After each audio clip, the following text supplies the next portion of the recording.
Hello everyone, how's it going? It's Christina and I am back with another video. I thought it would be fun to do kind of like a wrap up of what I've currently read in 2020. I know we're about to get into November here. Shockingly, I've gotten through quite a few books. I just want to do a wrap up of all the books that I've done so far. I have a pretty hefty goal for November and December, and I feel like I'm gonna finish off strong with over 30 some books, which is really good because my initial goal was to only hit like 15, and I pretty much doubled that. I'm feeling very good about myself, so but yeah, let's just dive right into it. One of the first books that I read was actually a reread. Reread Harry Potter and the Sorcerer's Stone by J.K. Rowling. Just everything and anything about this series I'm absolutely in love with. I absolutely love the first book. It is one of my favorites out of the entire series. Just the whole vibes of Diagon Alley and Hogwarts and everything just makes me want to teleport there and just take me now. My goal is to get through the series and then go into the screenplays. The second book that I ended up reading was purely from seeing everything on booktube. And it is Cassandra Clare's Shadowhunters Immortal Instrument series, The City of Bones. I could not put this book down. This book was amazing.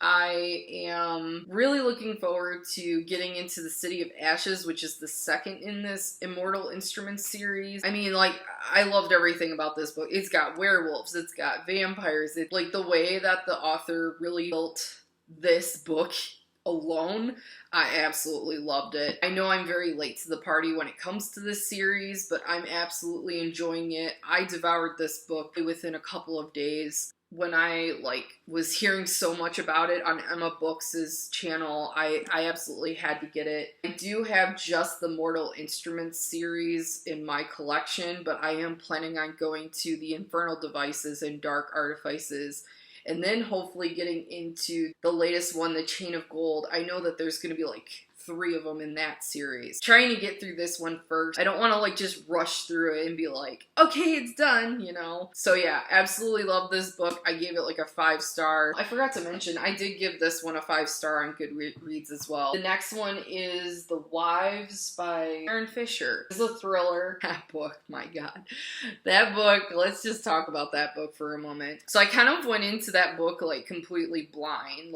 Okay, yeah, there's, you know, this particular relationship with this particular wife, but then he has other wives, like a second wife or whatever. I was kind of like, what the heck? You know, I've never, like I said, I never really knew anything about poly relationships and whatnot, and it just kind of made me feel sorry for her. Man, why is she sharing? I don't know.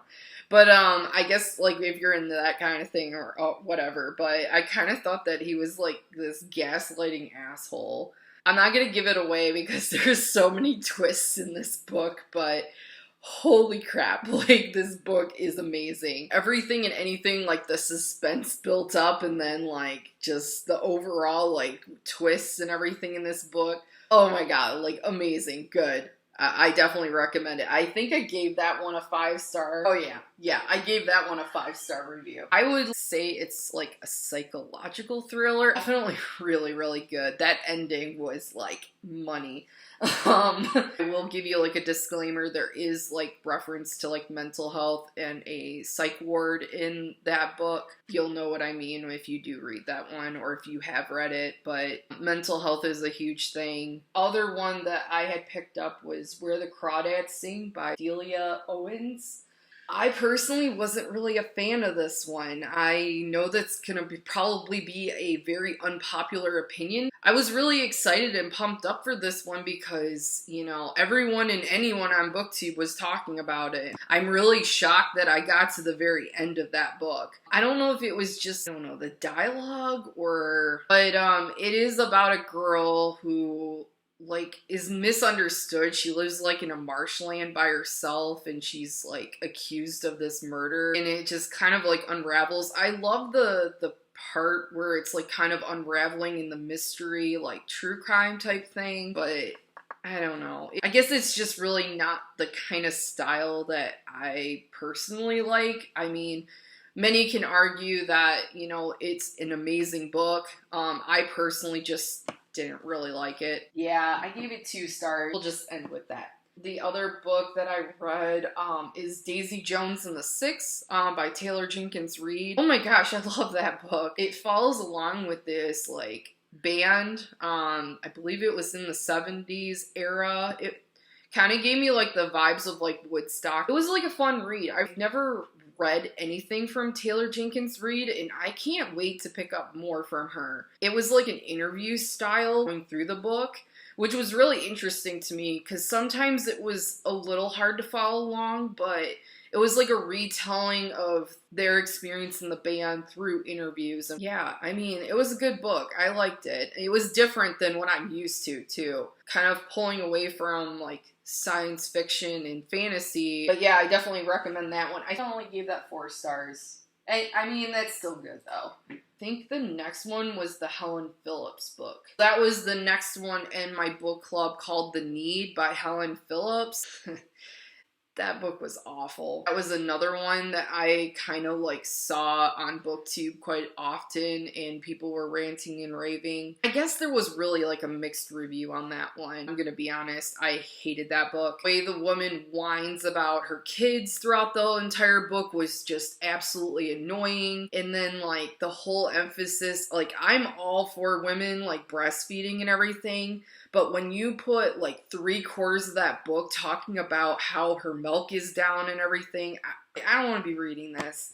You know, I'm all for people like breastfeeding and everything. All power to you, woman. You don't know. Like in the fact that they referenced it with sci-fi in it, personally, there wasn't an extreme mention of it in the book. It was just like always like emphasizing on how tired the mom was. She was tired of hearing her kids whine, how tired she was of the temper tantrums, on and on and on and on bitching about, you know, her kids and everything and how hard her life is. And I'm like, I'm over here like, I'm a single mom, like, yeah, it's hard, but you just suck it up and just keep going. I know people kind of, they take care of things in different ways, and I mean, one can argue that, you know, I whine and bitch about things too, you know, but at the end of the day, like, I don't want to be reading that, I guess, in a book, you know? I just get so annoyed with it. And the fact that they said that it was a thriller on top of it, I was like, yeah, I mean, I guess the first part was suspenseful, like, you know, the unknown of, like,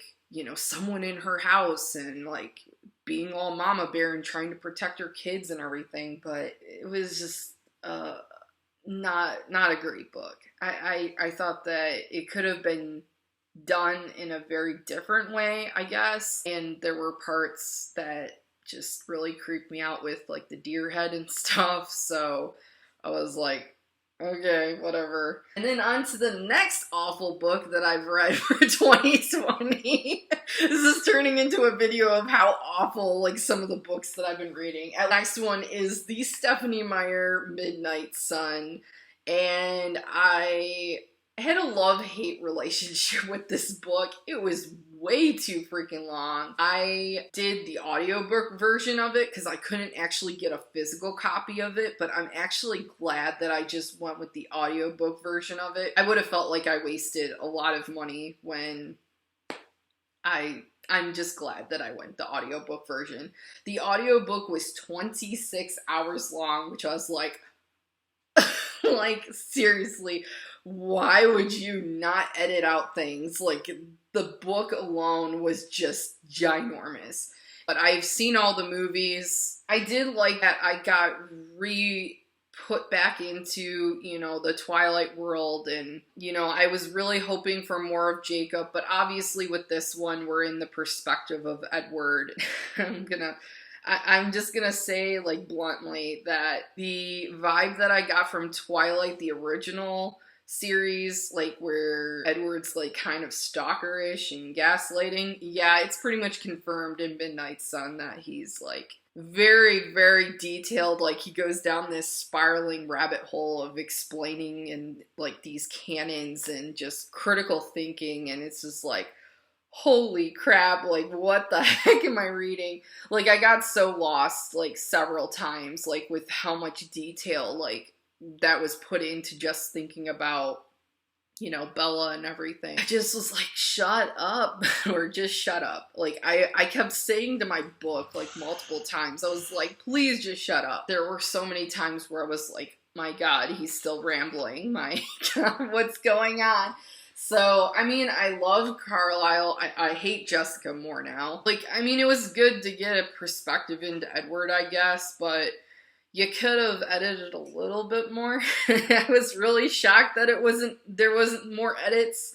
I can't believe like how thick and big that book is, because I did, after I had gotten the audiobook, I did notice that my library had the physical copy, so I was just really curious on how many pages it was, and I was like, oh my gosh, I'm really glad that I didn't get the physical book, because I would have got way too overwhelmed and intimidated to even pick it up. There were quite a few spots where it just dragged, and I just personally was like, is this chapter over with yet? It just, the chapters are ginormous. And I know this is getting to be like a complete tangent, but yeah, there were some spots where I, you know, was very much enjoying like the baseball scene and everything. I know a lot of people talk about the baseball scene, but that was pretty entertaining. I mean, overall, it was just long, and it took me forever to get through, and 26 hours of listening, like, I just, it could have been so much shorter. It should have been so much shorter. Okay, we're done with that. The next book that was on my list is 5 Feet Apart. It's by Rachel Lippincott. Oh my gosh, what a lovely story. I love this book. I actually have never seen the movie. The story takes place with this young girl, Stella. How can I forget her name? Oh my God. So Stella is a cystic fibrosis patient. She is very in her element of her prevention and treatments, and she is in the hospital, unfortunately, during her senior trip, and she comes across this other cystic fibrosis patient. His name is Will, and it is an amazing story. I've never really been accustomed to like romance type books, but the author herself like really gets into like the cystic fibrosis treatments and like what it's like to be in the hospital, and talks a lot about like how they have to stay 6 feet apart. And I thought, well, it seemed like a great book to read, because with the pandemic and everything, we drive the force of like wearing our masks and being 6 feet apart, and you kind of get a glimpse into like what it's like for an actual cystic fibrosis patient, even beyond a pandemic. You get a glimpse of like how they need to live and having their masks on, and then staying away from other cystic fibrosis patients, because, you know, if they're within 6 feet apart, they have like the whole like risk of getting sepsis, which they'll talk about within that book as well. And that's not really a spoiler, like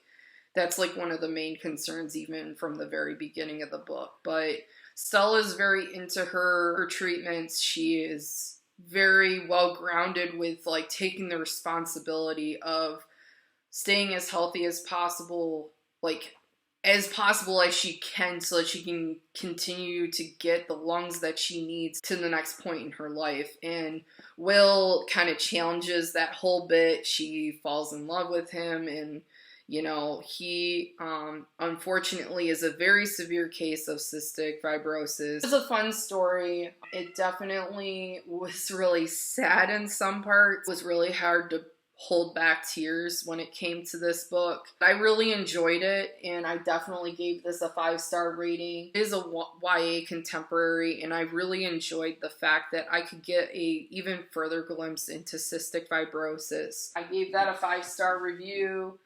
Loved it, read it. Typically not a frequent reader of romance, but I did read it. Yeah, I've read about 13 books already, and I'm almost done with another book. I'm almost done with Ninth House too, so wow, we're on a roll here. The next book that I ended up listening to was the Stephen King called The Mist, and that was another one I wasn't really a fan of. It was more gore-esque than scary, and I was actually laughing in some of the parts because like some of the characters, like it was just like pretty predictable on what they were about to do and how they were going to react. Almost the entire story takes place in the grocery store, which I was like a little like frustrated with because I was like, why are we just like taking place in a grocery store? But you know, it kind of sets up the scene for that.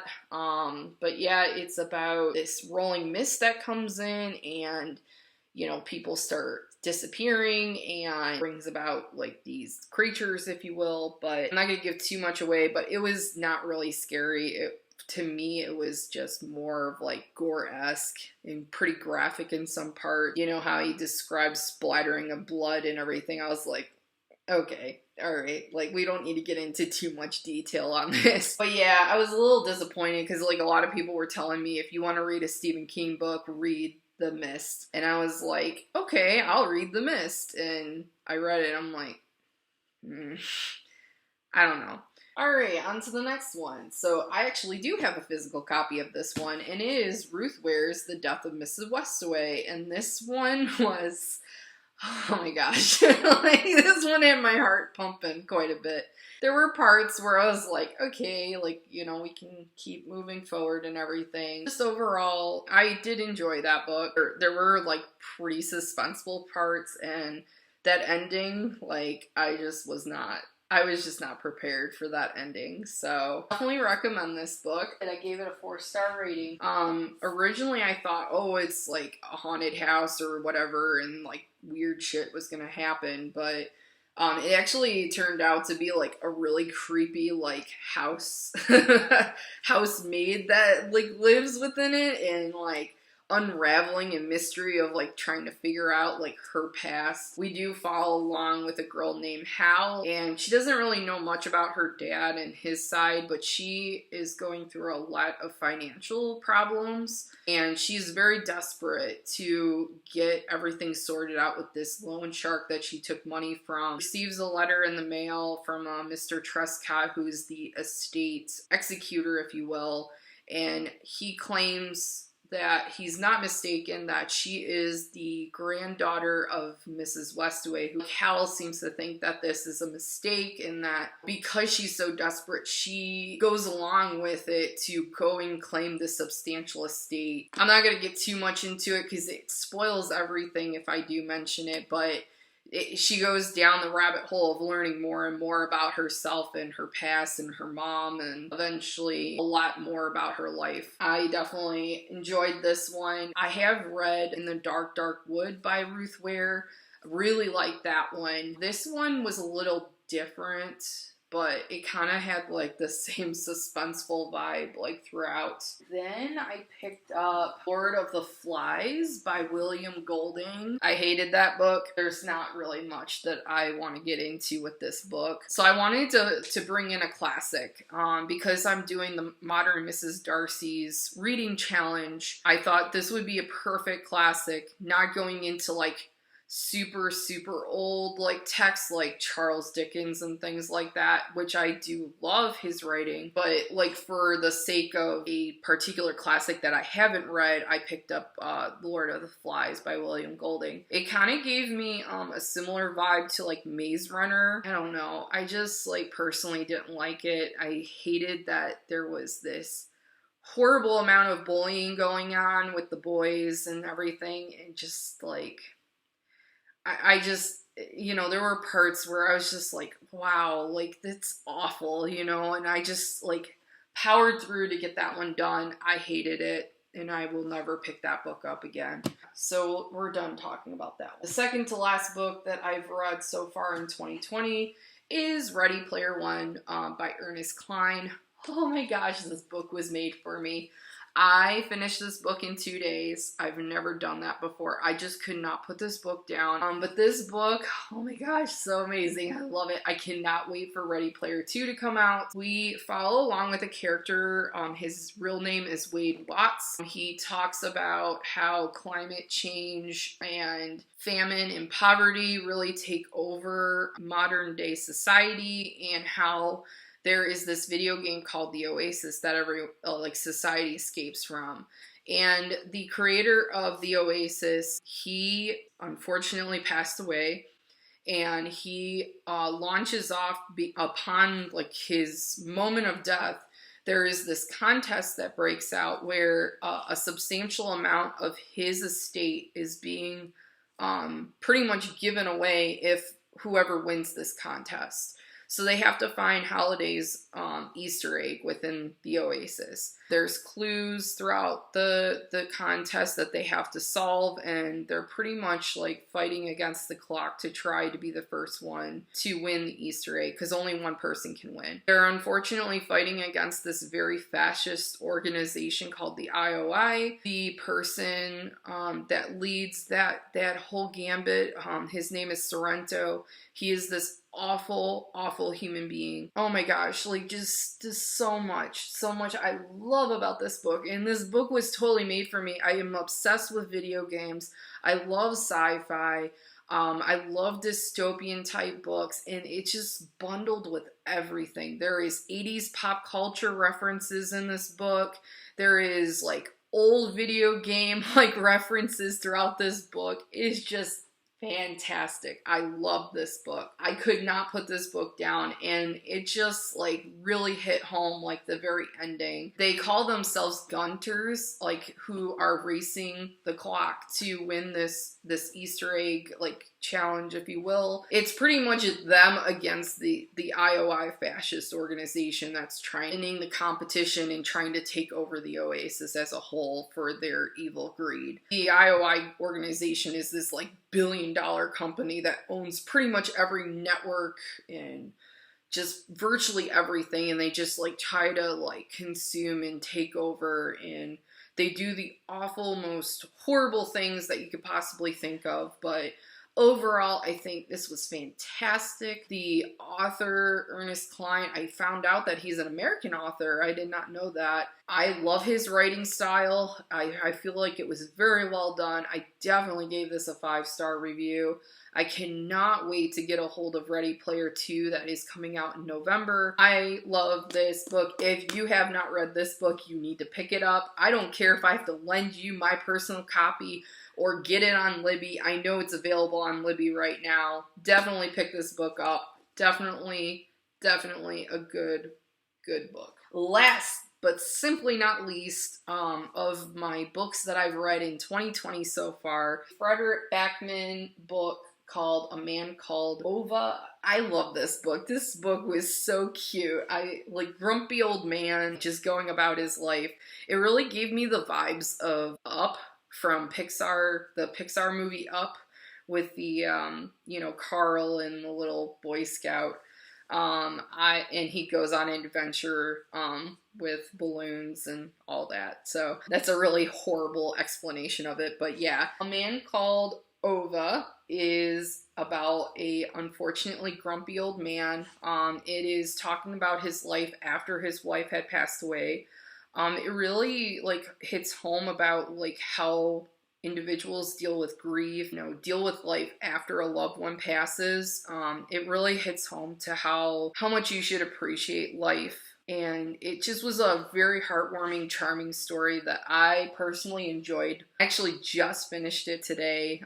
Today is Thursday the 22nd, and I really enjoyed that one. The book as a whole like really pushed the vibe that you need to be kind to people, even if they're like a complete asshole, if you will. You have no idea what that person's been through or what that person's battling at that given moment, and judging someone and like saying that they're the neighbor from hell, like it just made me feel a little bit sorry for Ova. It takes place in Sweden, so it was a totally different vibe than American society, so that was pretty awesome to see. It hooked me in. I did enjoy it. I gave it 3 stars. I know a lot of people were saying it was a 5-star. I personally thought it was a 3-star, but that was, to this point, everything that I've read in 2020. I mean, I have a lot more plans for the rest of 2020. I know in December, I'm probably going to be hitting up a holiday read TBR. Like most years in the past, I haven't really...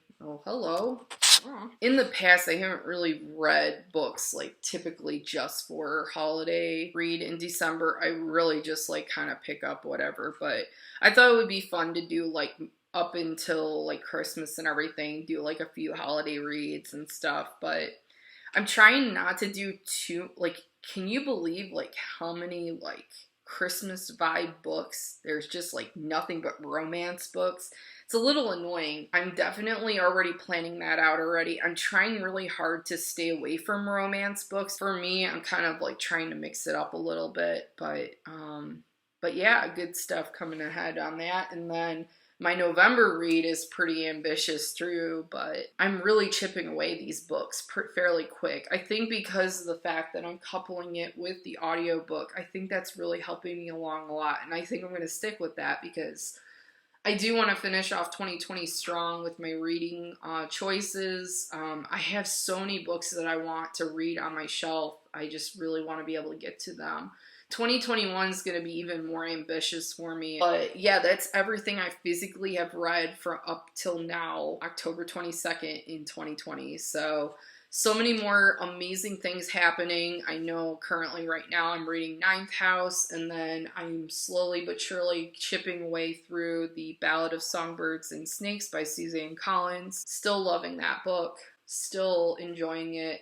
I'll probably post a few reading vlogs along the way. I know I'm kind of doing that now with The Ballad of Songbirds and Snakes and then Ninth House. I know I was doing that with A Man Called Ova, and I was definitely doing it with this one. So this video is probably going to be released after my reading vlog, so you probably have already saw it by the time you see this one. I'm going to let you guys go now because I'm still rambling, so I hope you guys enjoyed. Take care, and until next time, later.